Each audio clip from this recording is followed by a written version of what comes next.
ఎవరో వస్తారని ఏదో చేస్తారని ఎదురుచూడలేదు. ఊరంతా ఏకమయ్యారు. ఉమ్మడిగా గ్రామాన్ని అభివృద్ధి పథంలో నడిపించారు. బాపూజీ కలలుగన్న గ్రామ స్వరాజ్యాన్ని నెలకొల్పారు. అందుకే ఏపీలో ఆ గ్రామం ఆదర్శమైంది. మోడల్ విలేజ్ను చూసేందుకు సాక్షాత్తు ముఖ్యమంత్రి ఆ ఊరిని సందర్శించేందుకు వెళ్ళబోతున్నారు. ఆ ఊరి కథేంటో మీరు చూడండి. విశాఖలోని కుగ్రామం ఇది. అయితేనే అభివృద్ధికి కేర్ ఆఫ్ అడ్రస్.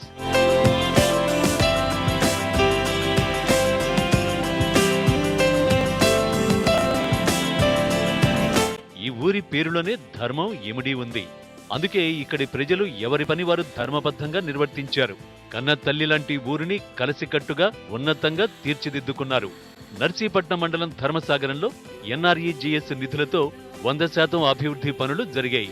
మంచినీటి కుళాయి, వీధి దీపాలు, మరుగుదొడ్లు, రోడ్లు, ఇలా అన్నింటిలోనూ అభివృద్ధి అద్దంలా తళతళ మెరుస్తోంది. కొత్తగా మాకు వాటర్ కూడా, మినరల్ వాటర్ కూడా ఇదే కారు ఉపయోగించుకోవడానికి వస్తుందండి. అదే ఉపయోగించుకుంటామండి. అలాగే మాకు రేపు 9వ తారీఖున మా సీఎం గారు వస్తున్నారు. మా ఊరు మేము ఎంత అభివృద్ధి చెందుతున్నాం, మా ఊరు ఎంత అభివృద్ధి చెందిందని మేము ఎంత ఆనందపడుతున్నామండి. ఎప్పుడు వస్తారని ఎదురు చూస్తున్నామండి సీఎం గారిని. ధర్మసాగరంలో 3084 మంది జనాభా ఉన్నారు. వీరిలో 1000 మందికి పైగా రూపే కార్డులున్నాయి. 3000 మందికి ఏటీఎం కార్డులున్నాయి. అలాగే గ్రామంలో 14 స్వైపింగ్ మెషిన్స్ అందుబాటులో ఉంచారు. దీంతో పాల బిల్లు, నీళ్ల బిల్లు, కరెంటు బిల్లు అన్ని చెల్లింపులు కార్డుల ద్వారా చేయడం విశేషం. దీంతో ఇక్కడి ప్రజలు సగర్వంగా మా ఊరు ధర్మసాగరం అని చెప్పుకుంటూ ఆనందం వ్యక్తం చేస్తున్నారు. మొబైల్ టు మొబైల్ ట్రాన్సాక్షన్ కూడా చేయటం కూడా జరిగింది. అలాగే పేటీఎం కూడా షాపులకి బిగిస్తే అది ఇంకా ఈజీ మెథడ్ అని చెప్పడం వల్ల దానికి కూడా ప్రపోజల్ చేస్తున్నాం.